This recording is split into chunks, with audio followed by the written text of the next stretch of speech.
اور جن لوگوں نے اپنے دین کو کھیل اور تماشا بنا رکھا ہے اور دنیا کی زندگی نے ان کو دھوکے میں ڈال رکھا ہے، ان سے کچھ کام نہ رکھو۔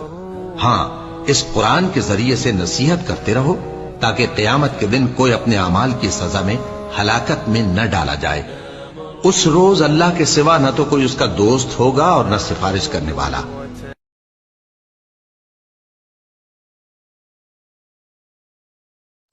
شب معراج کے حوالے سے ایک سوال پوچھا گیا ہے کہ کیا اس رات نوافل پڑھے جا سکتے ہیں اور روزہ رکھا جا سکتا ہے؟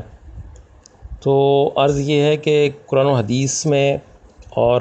صحیح احادیث میں ایسی کوئی روایت ہمیں نہیں ملتی ہے جس میں جناب نبی کریم صلی اللہ علیہ وآلہ وسلم نے یہ عمل کرنے کو کہا ہو،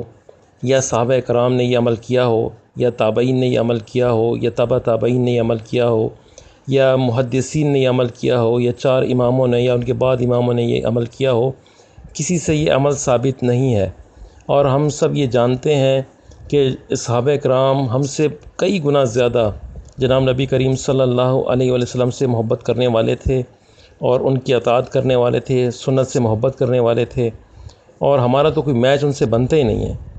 اور یہ کیسے ممکن تھا کہ کوئی عمل ایسا ہوتا جو جناب نبی کریم صلی اللہ علیہ وآلہ وسلم نے انہیں بتایا ہوتا، اس امت کو بتایا ہوتا، اور وہ نہ کرتے۔ ہمیں صحابہ کرام کی زندگیوں کو پڑھنے سے بھی یہ ثبوت کہیں نہیں ملتا کہ انہوں نے اس رات نوافل پڑھے ہوں، خاص کر کے سنگل آؤٹ کیا ہو اس دن کو، یا روزہ رکھا ہو۔ اور اس کے علاوہ جناب نبی کریم صلی اللہ علیہ وآلہ وسلم نے جب اپنا آخری خطبہ ارشاد فرمایا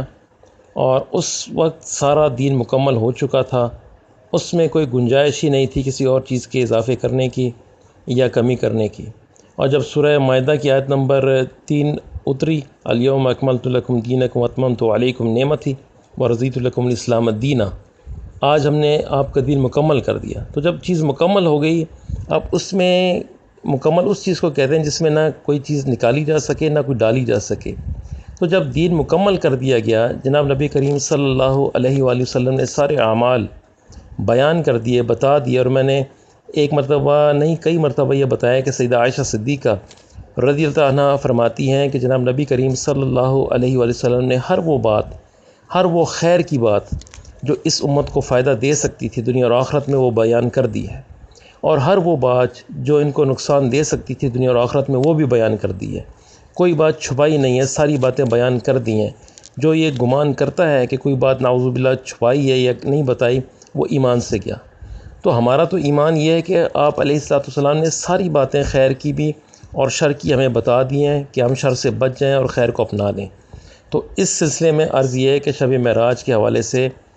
کوئی بھی نوافل کا اہتمام نہیں کیا گیا، نہ نوافل پڑھنے کو کہا گیا، نہ اس دن روزے کا اہتمام کیا گیا، نہ روزہ رکھنے کو کہا گیا۔ اور یہ جو بھی کرتے ہیں وہ ایک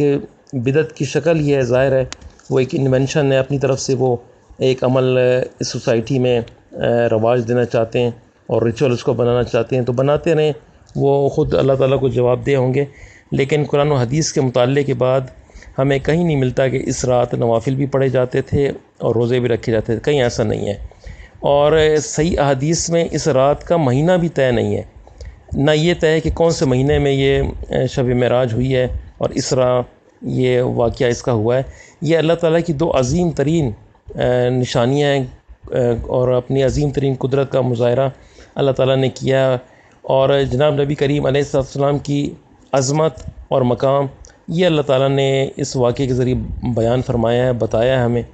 تو یہ تو نشانیوں والا واقعہ ہے، اور بالکل اس پہ جو ہے وہ خوشی کا اظہار جیسے صحابہ کرام کرتے تھے ویسے ہمیں کرنا چاہیے، اور ان کی خوشی کا اظہار یہ تھا کہ آپ علیہ السلام کی سنت پہ اور حدیث پہ عمل کیا کرتے تھے۔ اور سنت اور حدیث پہ آج کے دور میں عمل یہ کرنا ہے کہ چونکہ اس رات کوئی نوافل نہیں پڑھے گئے، خاص کر کے کہ یہ سنگل آؤٹ کیا ہوا یہ دن کہ اس رات شب معراج تھی، تو اور نہ روزہ رکھتے تھے، اس لیے ہمیں بھی ایسے ہی کرنا ہے۔ اور صحیح حدیث میں نہ اس رات کا کوئی مہینہ ہے، نہ دن ہے، نہ تاریخ ہے۔ اور اگر ہمیں معلوم بھی ہو جائے کہ اس دن اس مہینے اس تاریخ، تب بھی یہ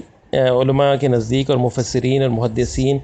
اور مفتیان کے نزدیک اور سعودی علماء کے نزدیک یہ کرنا جائز نہیں ہے، یہ ایک بدعت کی شکل بن جائے گی۔ واللہ اعلم۔